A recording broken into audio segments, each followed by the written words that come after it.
after those statements, and he looked to back them up. Don't be surprised if next if he gonna get Conor Benn. Let me stop. Right, because he That's did the mention that that's as the well. mindset. No, I'm saying after because I know he's gonna have to defend his title soon. That's inevitable. You know what I'm saying? Right. So he got to do that. So doing that, and I think that he also really feels that he had unfinished business down there at that weight class.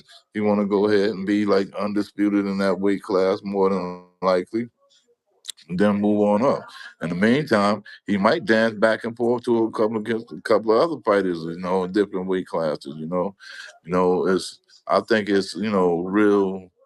Well, I think it's very fortunate that he has the opportunity to do something like that. So it's according to the way he feels, or whoever says what. Well, now that you mentioned Conor Benn, right, and they had that uh, that encounter with Ariel Helwani's show. um, You tell me, like, and he said it too. He said that he wants Conor Benn after. When you look at that, him going to 47 to fight him.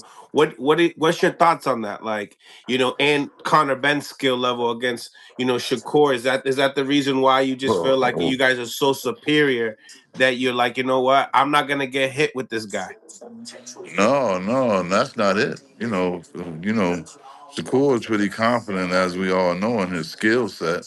But the biggest thing is, a lot of people think Shakur is just going to be a really guy and think he's really not strong. Mill, do this one favor for me. Mm-hmm. Look at Shakur's fights, right? Mm-hmm. And see and tell me, who have you ever seen push Shakur around and back him up in the ring much? Nah, not yet. Nobody. No. And even when we get heated, you see nobody push him around in that Not ring. even with the De Los Santos fight. Yeah, Right, even with the De Los Santos fight, the biggest puncher, right? The right, grappling, right. his physical ability is strong. I seen that. Right, and that's what dealing with two bad hands. We had a minor injury to one hand that we were hoping we wouldn't hurt it in that fight, and then we end up hurting the other hand. So that's the thing about that's another thing where I give him that mindset. He's fighting about 7, 8 fights with bad hands, man, and still punching when it should be hurting him beyond that. That's a mindset, bro. Oh, that's something you don't fucking teach, man. You know what I'm saying? And then having the skill set to go out there and box at a still level with one hand, we got it. And a lot of times can't use a certain hand, do some fight to the pain, go away, come back, and then you use it again. It's a lot of things. I mean, one fight, listen, bro, when we fought in, what was it?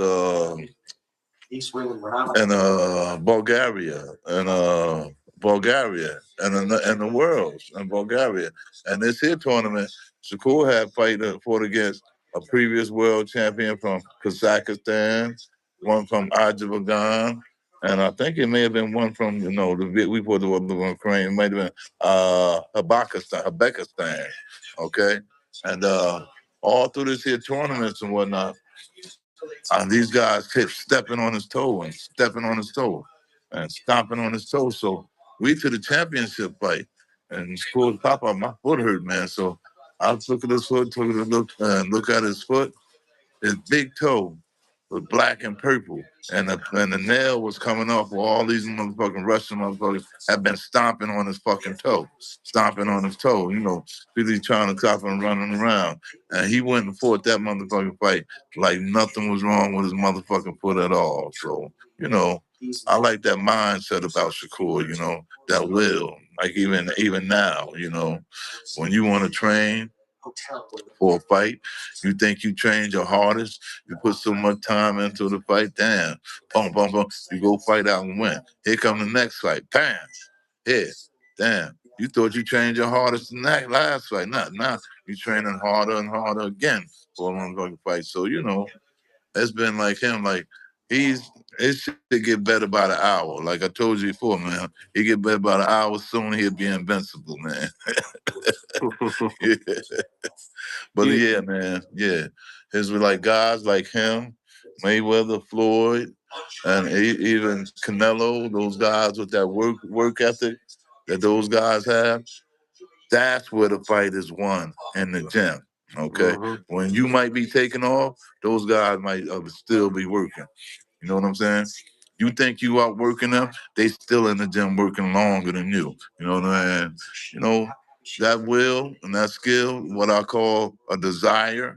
You know, everybody think hard work, dedication, but without that desire to be great, to stay great, and always be great, it's rare when a fighter and an athlete has those things. And so you see them, begin to show as an athlete gets older throughout his career, you see it more and more and more. You start to realize it.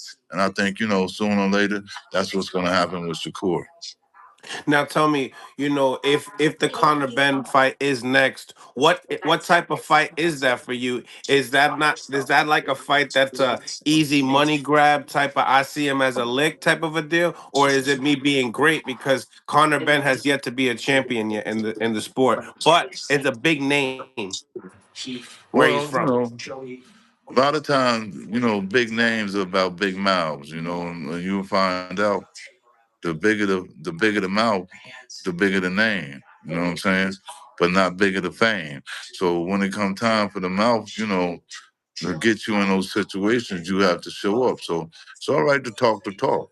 But when it kind of walk the walk, I think that's the most significant factor. That when you walk the walk and overcome everything that's in front of you, that's what determines a real champion. No matter how, no matter what. Like Absolutely. yeah, like having to change the style just because a guy can't think he can do something to you with that style and you say he can't. You get in there and prove that he can't. You know what I'm saying? And you come out victorious. Hey, who wins that battle? Especially the battle of the mind. Tell me, And Coach, I think, yeah. do you ever feel like do you feel like Shakur will, you know, outweigh this group, this 135 weight class 2026? Do you think he'll just outweigh it? Well, I told you it's inevitable. You see, as his bone structure grows larger, and as time goes by, we know it's common that as the bones get harder, they get heavier. So as the bones get heavier, the body weight gets heavier. That's a natural process, bone hardening. So I think I told you about that before when I talked to you about that's going to happen inevitably. The body is going to grow, and when it comes to those kind of factors, the ones that are most pertinent are the ones that deprive their body for the longest from actually growing like it should. And you know what I'm saying? I think you see a lot of that in the fighters today. It's not that their skills have diminished, but they've done so much to their body is depriving it from its natural growth and natural strengthening. But by cutting all this here weight and cutting down, that it shows up in the ends of their career when the body's going to start really getting hard, and the bones start getting harder, and they still think that they can fight the same way rather than making adjustments in the gym and in the training methods. You know what I'm saying? So, as the body get harder, it needs to be more elusive, have more dexterity because, the hardness slows you down.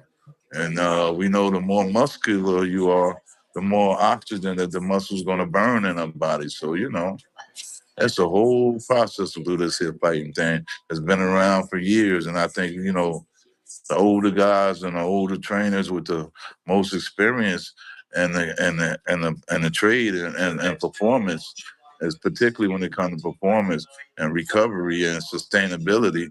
I think those are the guys that's going to do the best.